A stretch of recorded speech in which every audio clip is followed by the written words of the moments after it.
미국 같은 경우는 그 넓은 영토 중에 한 35%, 한 40% 조금 안 되는 영토는 다 샀어요. 사실 덴마크하고 미국은 과거에 영토를 한번 산 적이 있어요. 미국령 버진 아일랜드라고, 그게 원래 덴마크령이었어요. 양국은 이제 오래전에 한번 딜을 이제 클로징하는 경험이 있기 때문에 뭐 못할 것도 없다 라고 이제 볼 수가 있는 거죠, 원론적으로는. 이제 아메리카 대륙은 미국 거야, 유럽은 나가 라고 이야기한 거죠. 그러니까 유럽 친구들이 다시 뭐 남미에서 찝적대지 말고 다 나가라, 여기는 미국이 알아서 할 테니까 라고 하는데, 그때 그 미국이 우리의 영향권, 영역이라고 생각하는 지역이 어디였냐면 서경 20도부터입니다. 그러니까 영국에서부터 서쪽으로 좀 나와서 바다의 선을 쭉 그으면 동경, 서경 있지 않습니까? 서경 20도부터 서쪽은 우리 거야. 대서양의 20도에서 이쪽 대서양은 우리 거다. 그렇게 따지면 뭐가 들어가느냐? 아이슬란드, 그린란드 다 들어가요. 아, 그게 이쪽에 붙는군요. 그래서 미국 입장에서 봤을 때는 그린란드와 이제 아이슬란드, 그리고 이제 뭐 카리브해 섬, 뭐 이런 지역들은 어떤 의미냐면 전통적으로 봤을 때 유럽 쪽에서부터 어떤 위협이 닥쳤을 때 그것을 방어할 수 있는 전초 기지예요. 그러니까 자기들이 당연히 갖고 있어야 되는 그러한 이제 생각을 옛날부터 이제 해왔던 거죠. 만약에 러시아와 미국이 그런 일이 벌어지면 안 되겠습니다만 핵전쟁을 벌인다 라고 그러면 꼭 그 러시아가 동쪽으로 이제 미사일을 발사하고 시베리아 쪽에서 이렇게 간다고 생각하지만 절대 그렇지 않습니다. 실제로 양국의 미사일은 북극해를 건너서 왔다 갔다 해요. 그러면 미국 입장에서 봤을 때 러시아로부터 넘어오는 미사일을 요격하거나 조기 경보를 할 지역은 알래스카랑 그린란드 이 지역이에요.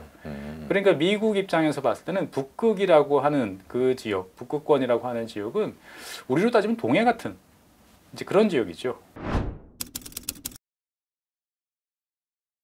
뭐 그렇게 생각하면은 이번에 그린란드를 사겠다는 것도 이게 말이 되는 소린가라는 느낌인데, 저는 살 수도 있겠네요.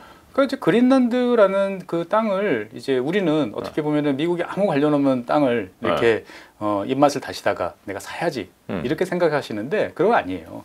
원래 미국하고 그린란드는 되게 밀접한 관련이 있어요. 그러니까 19세기부터 미국은 그린란드에 탐험대도 많이 보냈고, 당시에는 이제 덴마크 식민지였죠. 그런데 뭐 식민지라고 해도 뭐 주민은 거의 안 사니까 그냥 북극권 탐사 일환으로 미국이 여러 차례 탐사대도 보냈고, 그래서 광물 자원이 뭐 있는지, 주민들은 어떻게 사는지, 주변에 얼음들은 뭐가 있는지 이런 것도 많이 했었고요. 그리고 이제 2차 세계대전 때 같은 경우는 미국이 덴마크랑 사실은 엄밀히 말하면 이제 덴마크 대사와 이제 단독으로 이제 협정을 체결을 했죠. 그린란드 방위에 관한 협정을 체결을 해서 그거를 근거로 이제 미군 기지를 설치를 하고, 얼마 전에 작년인가요? 이 애플 TV에서 나왔던 마스터스 오브 디 에어라고 하는 미군 폭격기 등장하는 2차 대전 영화가 있는데 제1화 첫 번째 화에 보면 주인공이 이제 모는 폭격기가 위험천만한 이제 어느 섬에 착륙을 하는 그런 장면이 나옵니다. 거기가 그린란드예요. 그러니까 우리가 보통 태평양의 가운데 있는 세계 지도를 우리가 보통 보죠. 그렇게 되면 그린란드는 저 오른쪽 끝에 있고 저 왼쪽 끝에 나눠져 있어요. 그렇죠. 엄청 크게 나오죠. 엄청 크게 나오고, 도대체 미국이랑 뭔 관계냐 이렇게 보는데, 북극에서 내려다 보면 미국, 캐나다, 그린란드, 아이슬란드, 영국 이렇게 연결돼요. 이렇게 위로 연결되는 거죠. 맞습니다. 그러다 보니까 미국 쪽에서 유럽으로 갈 수 있는 가장 빠른 길이 그린란드, 아이슬란드, 영국 이렇게 가는 길이에요. 덴마크하고 미국은 과거에 영토를 한번 산 적이 있어요. 아, 그래요? 네, 미국령 버진 아일랜드라고. 지금 이제 섬 나라 있지 않습니까? 그게 원래 덴마크령이었어요. 아, 그렇군요. 그거를 이제 과거에 이제 20세기 초반인가 19세기 후반인가 샀었어요. 그러니까 어떻게 보면 양국은 이제 오래전에 한번 딜을 이제 클로징하는 경험이 있기 때문에 뭐 못할 것도 없다 라고 이제 볼 수가 있는 거죠, 원론적으로는. 미국은 보면은 이제까지 국가의 영토를 산 적이 꽤 있네요, 그러면. 그렇습니다. 미국 같은 경우는 그 넓은 영토 중에, 전체 영토 중에 한 35%, 한 40% 조금 안 되는 영토는 다 샀어요. 아, 그렇게 많이요? 네.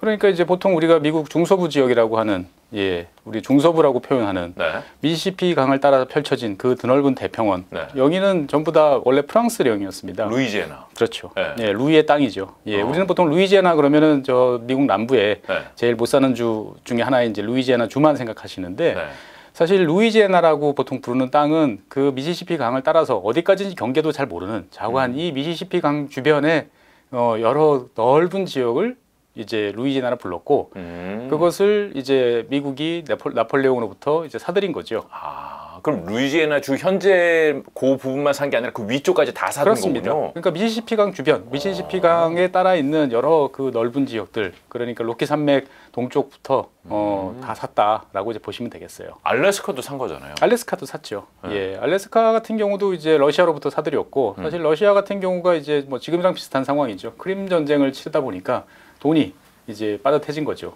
크림 반도에서 과거에 이제 네. 영국이랑 프랑스랑 이제 전쟁을 벌였는데 뭐 사실 러시아 같은 경우는 지금의 알래스카는 물론이고 캘리포니아주 그리고 이제 하와이까지 사실 자기의 영향력 하에 놓고 있었어요. 네. 그러니까 이제 너무 멀다 보니까 더 이상 이제 이곳에서 이제 얻을 게 없겠다라고 생각했는데 그래서 미국이 마침 사겠다라고 하니까 서로가 뭐 의향이 맞고 가격이 맞으니까 네, 팔게 된 거죠. 아, 그렇게 쉬운 거였군요. 서로가 원래 우리가 그렇지 않습니까? 집을 네. 구할 때도 예, 뭐 의외로 잘 맞으면 쉽게 그냥 그날 도장 찍고 예, 계약금 보낼 수도 있는 거고. 그러니까 트럼프 일기 때도 사겠다 그랬다면서요. 맞습니다. 그 당시에는 이제 그래서 덴마크가 이제 안 됩니다라고 했더니 이제 화가 나서 네. 원래 이제 덴마크 여왕 초청으로 국왕 초청으로 이제 국빈 방문을 준비하고 있다가 나 안 가라고 해서 또 한바탕 또 난리가 이제 벌어지기도 했었는데 그랬던 거 보면 진짜 사고 싶었던 건가 봐요. 그렇죠. 네. 그러니까 이제 어떻게 보면 그 당시에 트럼프와 이제 2025년의 트럼프를 바라보는 눈이 네. 전 세계적으로 많이 달라졌다라고 보는 거죠. 그러니까 이제 2019년 이 당시 트럼프는 여전히 어디로 튈지 모르는 괴짜. 그렇죠. 뭐 이 정도 이미지였다 그러면 2025년의 트럼프는 이제 산전수전 다 겪고 돌아온 지옥에서 돌아온 어떻게 보면 이제 무서운 사람으로 이제 보이는 거예요. 진짜로 하고 싶은 대로 할 수 있을 것 같은. 그렇죠. 뭔가 네. 할 것 같고. 네. 그러니까 다들 지금 이제 얼어 있는 상황이에요. 그러니까 이제 덴마크도 여기에 대해서 이야기는 하지만 때려쳐라 뭐 이런 식의까지 표현은 못 하고 그 덴마크 이제 그 왕실의 휘장 있죠. 네. 국장.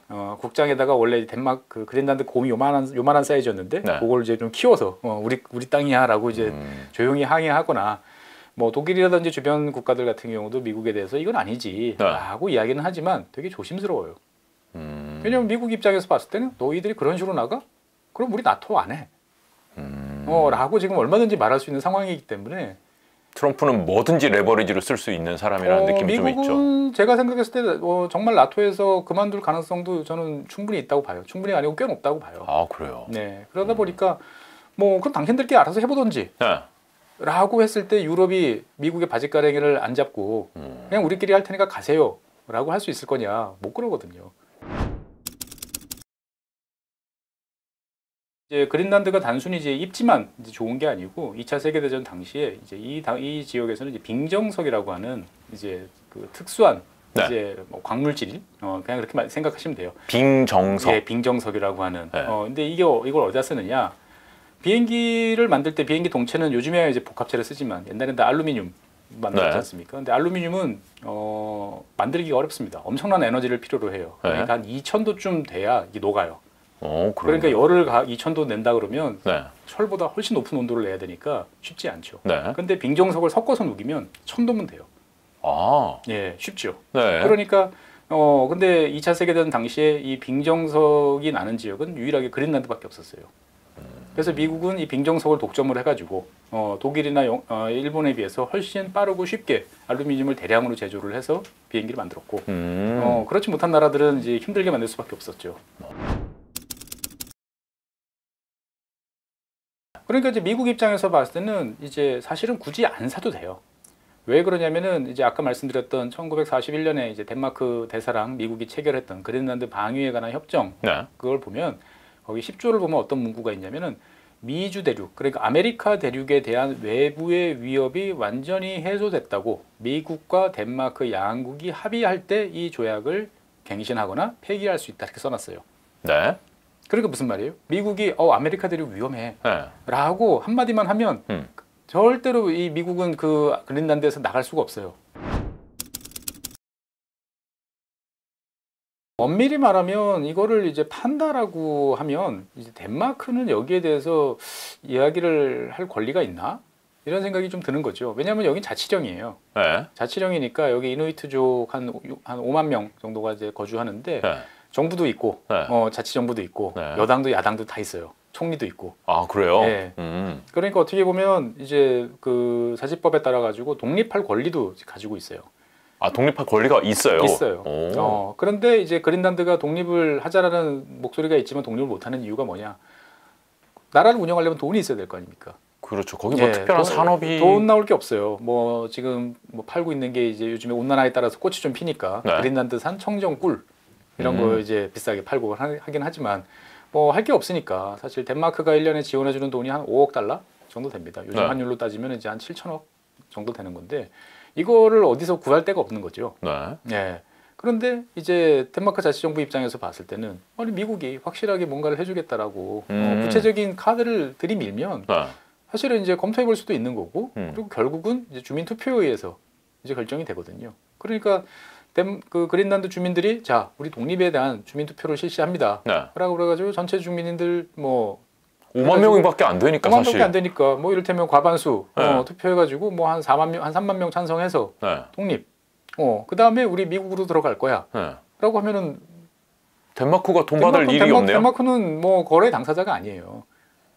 아 덴마크 곤란하겠는데요 입장이. 그러니까 이제 어떻게 보면 이제 덴마크에 대해서 그린란드 주민들은 예전에 이제 식민지로 이제 여러 가지로 이제 사실은 되게 안 좋은 일도 많이 했었고. 그린란드에서요. 그렇죠. 그린란드 원주민에 대해서 뭐 강제 불임이라든지 뭐 이런 일들을 많이 했기 때문에 사실 감정이 이렇게 썩 좋지는 않아요. 그리고 여전히 이제 그린란드 원주민들에 대해서 덴마크 쪽에서는 이제 뭐 이등 시민처럼 취급한다. 불만도 많고. 그다음에 이제 뭐 덴마크 국민인 것처럼 대우는 뭐 이야기는 하면서도 덴마크 사람들이 누리는 뭐 복지라든지 네. 이런 혜택에 대해서는 우리는 소외돼 있다라는 것도 있으니까. 그린란드 사람들은 그렇게 그린란드 느끼는군요. 입장에서 봤을 때는 아니 뭐 그러면은 이제 사실 그렇게 생각되지 않겠습니까? 우리가 덴마크만 바라보고 있어? 우리 미국도 있어. 네. 그러면 양쪽이 우리한테 좋은 조건 제시해봐.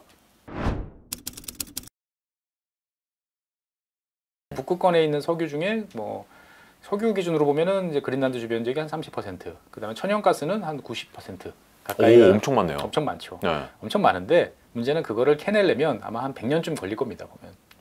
얼음 많이 녹았다 그래도 그렇게 그렇죠. 걸려요? 왜냐면은 얼음이 차라리 단단하면 네. 뭐 녹여서 어떻게 한번 해볼 수 있는데 지금은 얼음이 녹다 보니까 계속 얼음들이 또 오는 거죠. 떠다니는 거죠.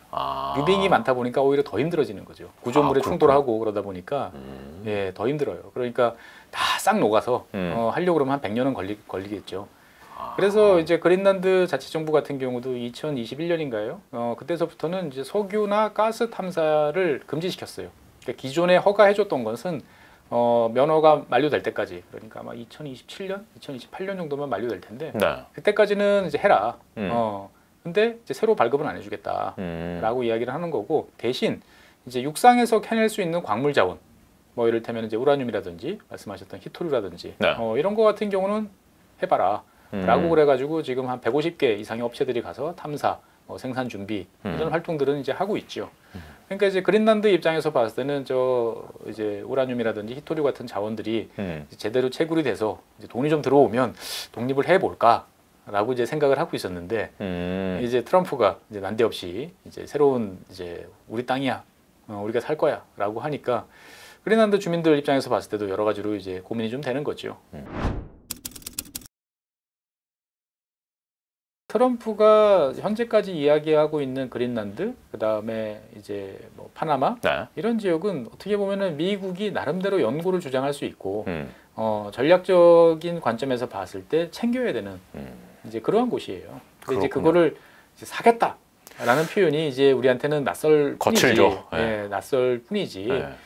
어떻게 보면은 그걸 기회로 해서 트럼프가 생각하는 게 뭔지를 우리는 좀 더 알 수 있는 거죠. 그렇네요. 이게 박사 설명을 들으니까 이게 이런 얘기가 왜 나왔는지를 좀 이해할 수 있게 됐네요. 네, 오늘 말씀 여기까지 듣겠습니다. 고맙습니다. 네, 감사합니다. 네, 경제잘살롱 여기서 마무리하겠습니다. 저희 채널 좋아요, 구독, 알람 설정 다시 한번 확인 부탁드립니다.